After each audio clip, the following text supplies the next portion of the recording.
Welcome to MCP Security. I'm going to show you why the Model Context Protocol, popularly called MCP, is the most critical new attack surface you need to understand as a security professional.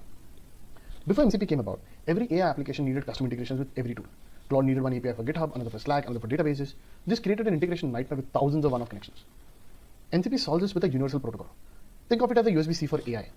One standardized connection lets AI models talk to any MCP server using JSON RPC messaging.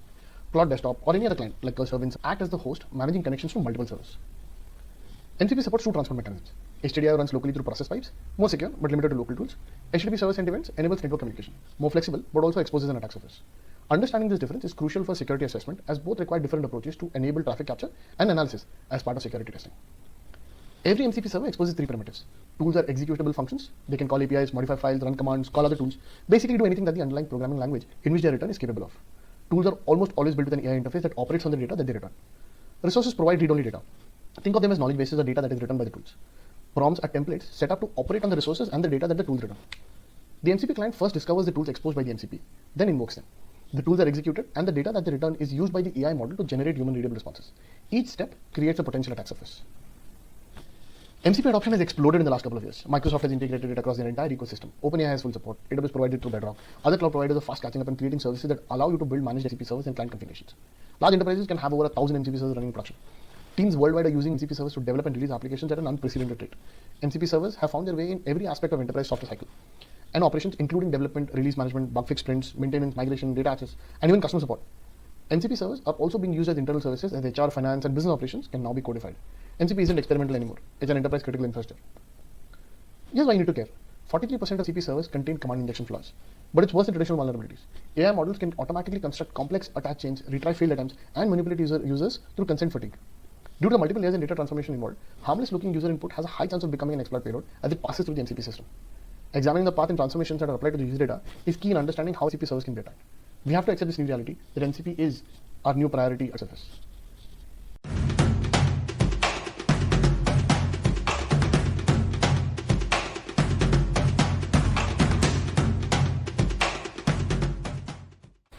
MCP isn't just theory anymore, it's a production reality. A major bank that we spoke to runs 12 MCP servers handling 50,000 daily requests. Healthcare organizations have started to use air-gapped MCP for clinical AI assistance, trying in some way to ensure data isolation from attackers and adherence to policy. A lot of dev MCPs use MCP servers as part of their everyday work to wipe code, fix bugs, and to even generate infrastructure automation. Typically based on how the infrastructure is set up, three patterns dominate production MCP deployments. Centralized hubs use load balancers with multiple MCP servers. Microservices deployments run on Kubernetes or similar orchestration with auto-scaling. Hybrid architectures, on the other hand, mix cloud and on-prem servers. AI transforms traditional vulnerabilities in the sense that a lot of the heavy lifting of understanding payloads and context can now be written in plain English, instead of braces and brackets. A database SQL injection, for example, can simply become a sophisticated multi-step attack with instructions and actions to take based on responses that have been received. The AI model automatically constructs complex command sequences, retries failed attempts with variations, and adapts to defenses in real time. A simple injection vulnerability now becomes an autonomous attack platform in itself. New attack classes have emerged from AI integration. Although these attack vectors themselves have been used in the past for web and API attacks, their novelty to become useful in an AI setup is new. Two popular attacks come to my mind. Tool poisoning attacks embed hidden instructions in tool descriptions using invisible Unicode characters, which can result in misinterpretation, especially if default handling mechanisms are used for tool calls. Here's an example of using invisible Unicode characters to cause tools to behave differently, especially if the tool parser might have different handling for Cyrillic characters, for example, potentially interpreting backup as an unknown function resulting in default call or error in its internal logic. Full schema poisoning corrupts entire tool definitions, turning legitimate tools into attack vectors by adding or removing capabilities within the MCP via its tools. These bypass traditional input validation completely. Numerous examples exist of novel attacks that occur on MCP servers as a result of their proliferation. A popular one is a time of check to time of use talk bug called an MCP rug pull. This exploits a legitimate setup by replacing or updating benign code to include malicious tools between the tool call and the actual execution, exploiting the trust that was set up. OAuth token harvesting exploits authentication flows for complete account takeover by overstretching the actual required permission scope that are not part of the original request. Think allowing access to Gmail APIs, but providing access to Calendar and Google Drive as well as other Google services via OAuth scopes that you never intended to. Another attack that abuses humans in the loop is consent fatigue.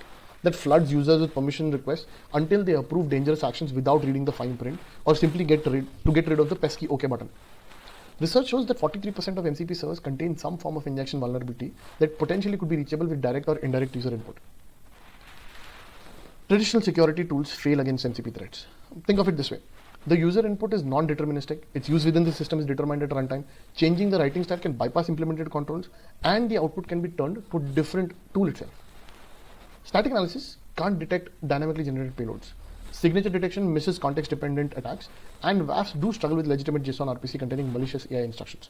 The AI's ability to reason and adapt breaks assumption-based defenses. For someone who's interested in learning to hack and secure MCP servers for fun and profit, and of course for your enterprises, your action plan must exist generally. First, inventory existing MCP deployments. The ones in development, in staging, on your developers' laptops, the company coffee machine, in production, look everywhere. Second, implement MCP-specific security controls. Traditional approaches aren't enough. Think on the lines of reduced access, RBAC, model guardrails, layered security for resources that are accessed, data encryption at rest and transit, etc. Third, develop AI-aware testing methodologies. Being able to capture traffic for dynamic testing is a necessary step to understand what is happening under the hood. That's exactly what we'll demonstrate with the Appsecco Universal MCP client in today's hands-on session.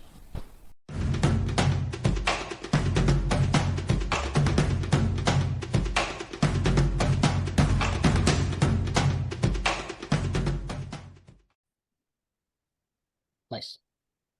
Okay, hi, welcome everyone. My name is Riyaz. I'm the chief hacker at Appsecco. I look at and primarily been breaking things for the better part of my career as well. Swati, who leads Appsecco's security testing team, is also here with me. Hi everyone.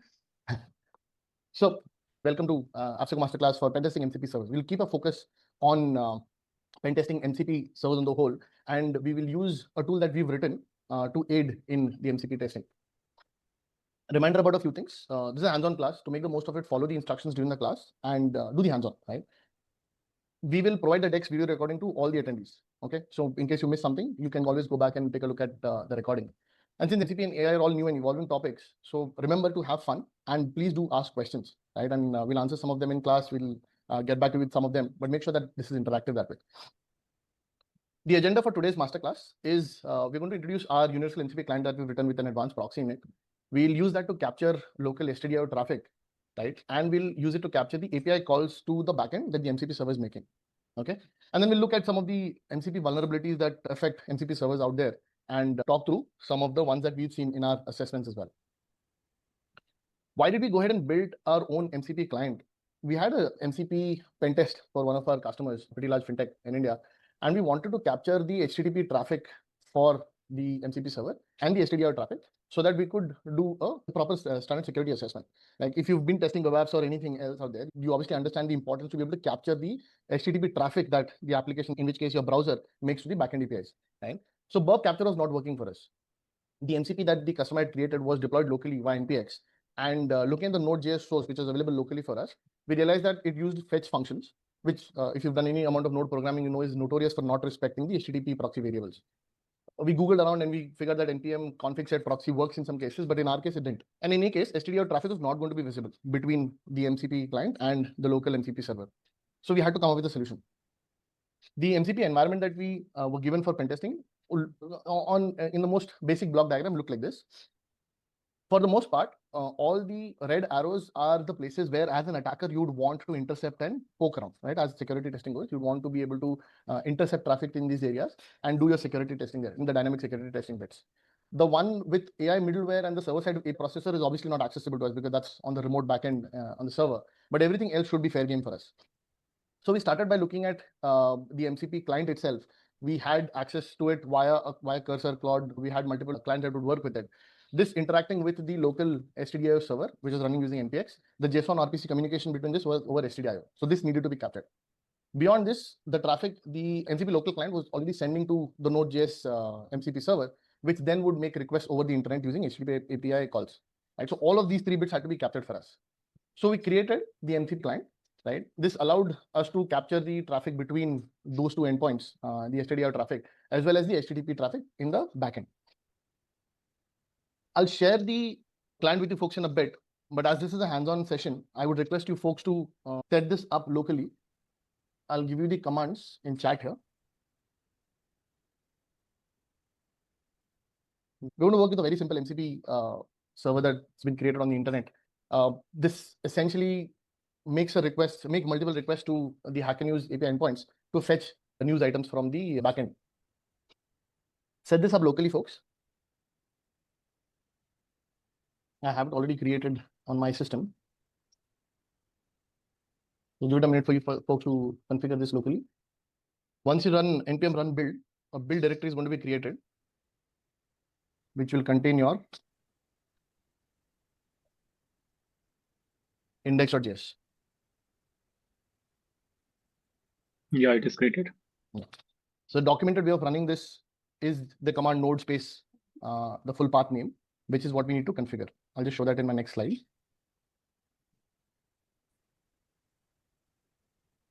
Oh, I also need to give you the client. So that's here. I'm just sharing the Appsecco's client and proxy, the zip file that you can download. It's in chat. So once you've run npm run build, your MCP is created, right? The server is created. It's not running, it's created though. Yeah, so I think this is the MCP_config.json. This is the same as the Claude's configuration file. We tried to keep it with the code that we wrote was we wanted to keep it familiar to folks who use Claude Desktop, for example. So the JSON structure is a little familiar for those folks. Just edit line number 13 in my case. In your take a look at the local path for your build index.js and replace that there. For anyone wondering what the MCP server looks like, say in Claude, for example, this is Claude Desktop's configuration. And do you all see Claude Desktop? Yes. So I configured the HackerNews MCP just to show you folks how this will look to anyone who's operating this MCP server locally, as you'd want to consume it through a client like Claude Desktop, right? It's added to Claude. You have some tools here, and you can say, get me the top 5 stories on HackerNews.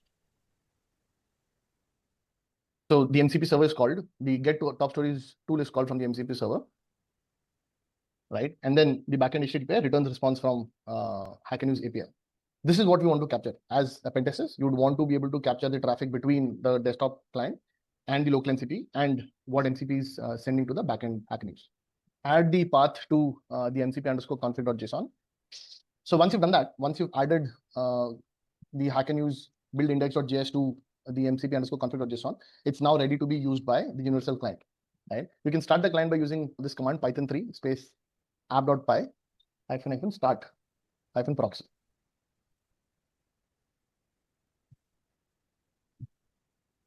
It'll check a few things. And it definitely needs proxy chains if you want to be able to intercept HTTP traffic for burp, right? In the backend, the API calls, you need to have proxy chains, which it detects. At startup, it will tell you if it is not detected on the system.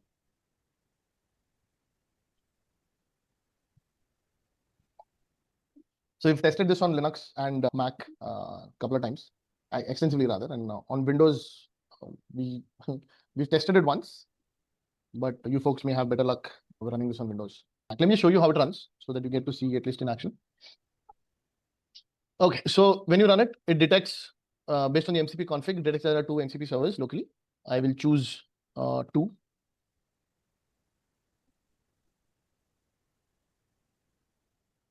I've got burp running on my system. So as part of the run of the tool, it executes the MCP server based on the command in the MCP config JSON and makes a list to list all the tools, like tool/list, the JSON RPC call to list all the tools that are present in the MCP server. The request itself is seen in burp, which I'll pull up in a bit. I'll try and switch as fast as possible here. This is burp. Do you see this? The first initialize call, which the tool was essentially like a hello to the MCP server, which it responds with its protocol and a name. The second is the tool list. Some MCP servers respond immediately to the tool list. Some require an initialize hello to be sent, notification/initialize, for example, right? But in this case, the tool list returns the list of tools that are running, that the MCP server is capable of, right? And this is what is used by your MCP client, Claude Desktop client, D-Line Cursor, Windsurf, including our tool itself. I'll switch back to terminal. I'll say call a tool. So get top stories, enter value for count. This is custom. This is based entirely on the MCP tools tool descriptions, right? So the tool automatically detects the description that the MCP server provides and is able to construct these messages for you. So I'll say get the top 5 stories here as well. Enter value for include text. No.